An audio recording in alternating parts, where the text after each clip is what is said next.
शिवसेनेच्या गटनेत्या आशाताई बुचके यांनी ग्रामीण रुग्णालय जुन्नरला अचानक भेट देऊन तेथील परिस्थितीचा आढावा घेतला। रुग्णालयातील स्वच्छतेबाबत व पुरेसा औषध साठा उपलब्ध करण्याबाबत सूचना केल्या। प्रत्यक्ष रुग्ण व प्रसूती झालेल्या मातांची भेट घेऊन त्यांना मिळणाऱ्या सुविधांबाबत माहिती घेतली। रुग्णालयात करण्यात येणाऱ्या सीझर शस्त्रक्रियेबाबत समाधान व्यक्त करून रुग्णांना बाहेरून औषधे आणावयास सांगू नयेत या सूचना देखील केल्या। त्यांच्या समेत उपसंचालक doctor Bilolikar, civil surgeon doctor Nandapurkar, त्याचप्रमाणे पंचायत समितीचे गटनेते दिलीप गांजळे आदी मान्यवर उपस्थित होते। तर आता सध्याची परिस्थिती आता तुम्ही सांगा, तुमच्या अडचणी सांगा। काही ग्रामीण रुग्णालय 5 वर्ष होऊन गेली, पण ब्लड स्टोरेज युनिटचं काम अजून अपूर्ण आहे। वायरिंगचं काम आम्ही खूप मागं लागलो, पण ते करून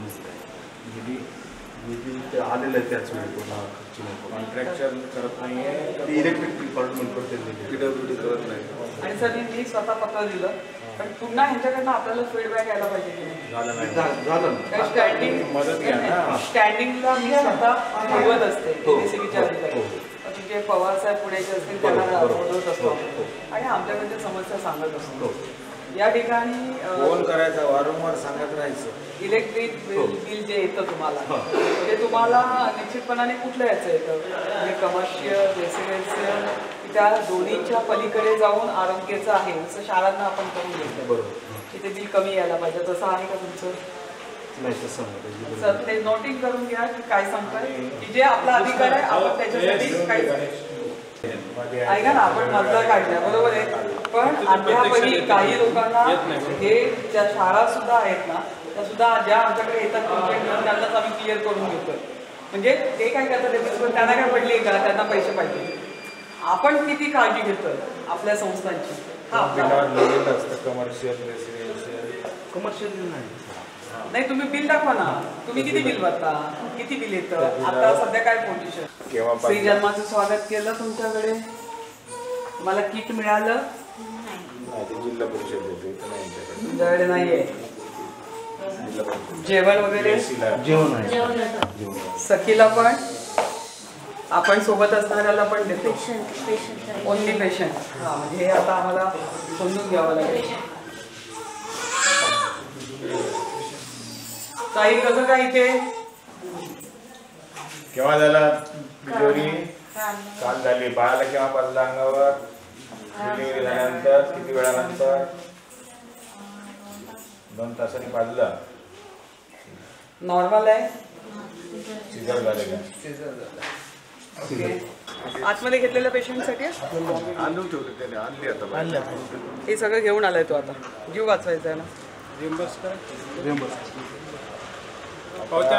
सेन्सर केन आहे, ट्रॅमॅडॉल, दुसरं असतं आपल्याकडे, डेल्टा आहे आपल्याकडे, ग्लोब आहे, ग्लोबॅग नसेल तिथे बघा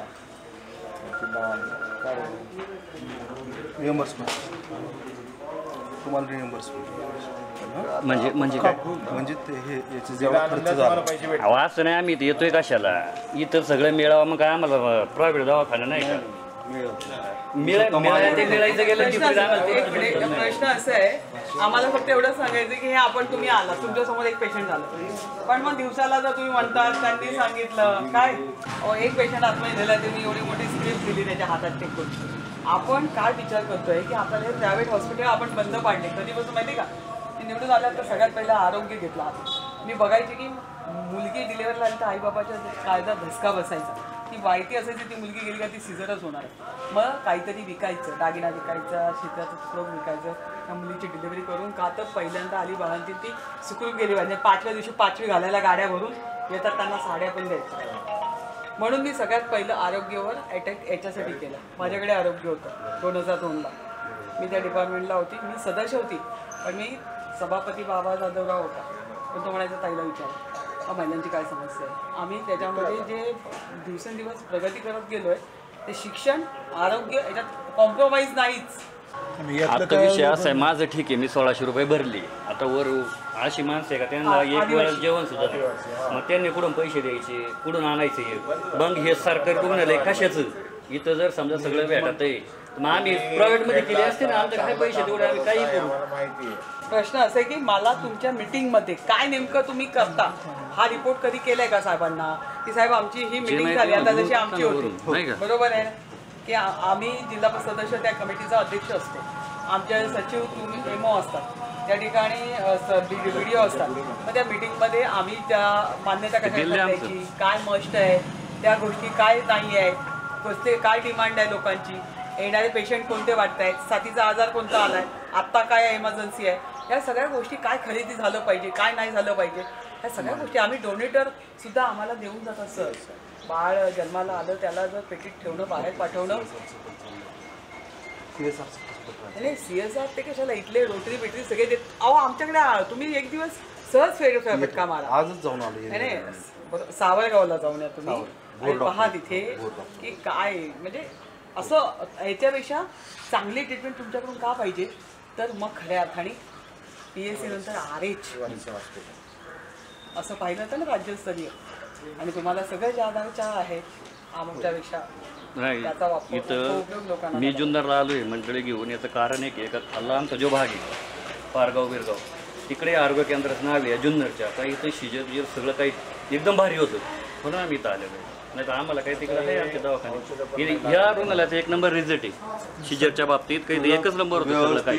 त्या डॉक्टर, त्या लेडीज डॉक्टर आहे ना, मी ते सांगितलं नाही की नाही, मला तिला त्यांचं एक भेटायचं नंबर आहे आहे. म्हणूनच मी इकडे आलो. नाही तर मला काय पाळे फाटे हॉस्पिटल आहे. ती मेडिकल ऑफिसर माझी चांगलं काम नाही, करते, भारी. कोण आहे म्हणून मी तिला भेटले. इकडे आहे बाबा, मी तुझं आल्याला काय सांगितलं, कुठे आहे ती, तिला बोलवा का सांगितलं. तर खरोखरच त्या मुलीने चांगलं काम इथे केलं. बॉन्डेड येणारे सुद्धा आपल्याकडे जर चांगलं काम करू शकतात तर तुमच्याकडनं एवढी सगळी झाल्यानंतर आम्ही चांगल्या कामाची अपेक्षा करतो. तुमचा प्रश्न पाहिजे तिथे पोचवला पाहिजे, आणि नुसतं प्रश्न निर्माण करायचं नाही आहे, तुमच्याकडनं लोकांना चांगली सेवा मिळाली पाहिजे, एवढ्या अपेक्षा आहेत.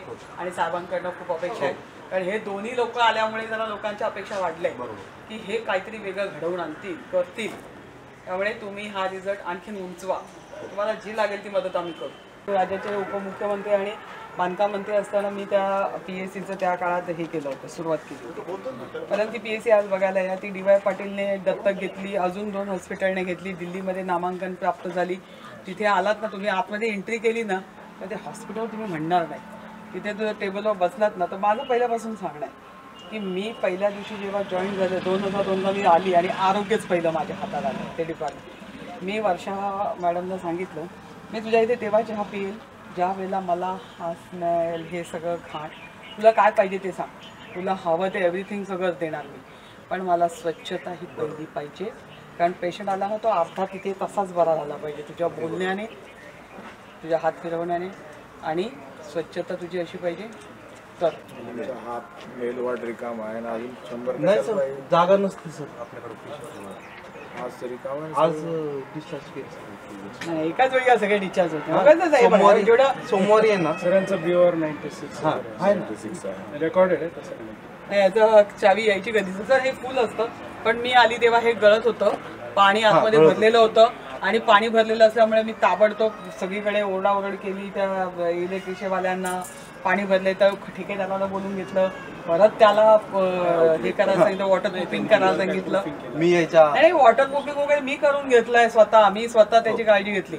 आणि कारण औषधं आपली भिजत होती, ती कपाटं जी उभी केलेली आहे, मला ते रॅक दाखव, आणि फुल आहे ते फुल आहे. मग ते नको असणार आपण का खरेदी करतोय मला हे कळत नाही. हा माझा मुद्दा आहे, तो जरा तुम्ही नोट करून घ्या की ज्या गोष्टीची लोकांची मागणी आहे, डिमांड आहे, ते तुमच्याकडे अवेलेबल होत नाही, तुम्ही त्याच्यासाठी स्क्रिप्ट लिहून देता. रॉंग. तुम्हाला लिस्ट आहे EDL तेच औषधं घ्यायची.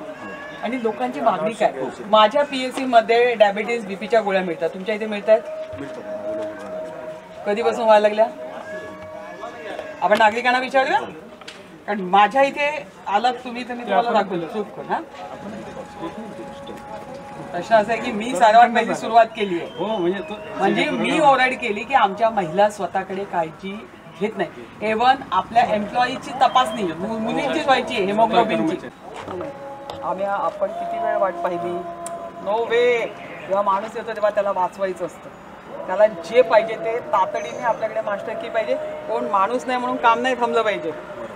इथल्या एमओकडे सगळ्या की पाहिजे, त्याने अजिबात म्हणता कामा नाही की फार्मासिस्टकडे राहू द्या, केमोकडे राहू द्या, राऊंड तुमच्या ऑफिसला ठेवा, 11th आवरला तुम्ही कुठे कोणाला शोधणार? तो माणूस कुठे जेवायला गेला असेल, तो कुठे बाहेर गेला असेल. जी कंटिन्युअस अवेलेबल असते आपण माझ्या कधी रूममध्ये कधी नसतो माझ्या रूममध्ये पण कधी कधी नसतो त्याच्यापेक्षा जे हा. वर्किंग लोक तिथं आपण असू तिथून फोन करून सांगितलं पाहिजे. तुम्ही मी दिल्लीत असेल ना तरी मी सांगत असेल माझ्या कुठल्याही कार्यकर्त्याला काम पडलं ना तर कुठल्याही तिथे कोणाला भेटायचं, कसं काम करायचं, माझी फाईल म्हणजे त्या प्रत्येक गोष्टी तुम्हाला सांगता आल्या पाहिजे. कोणावर डिपेंड नाही.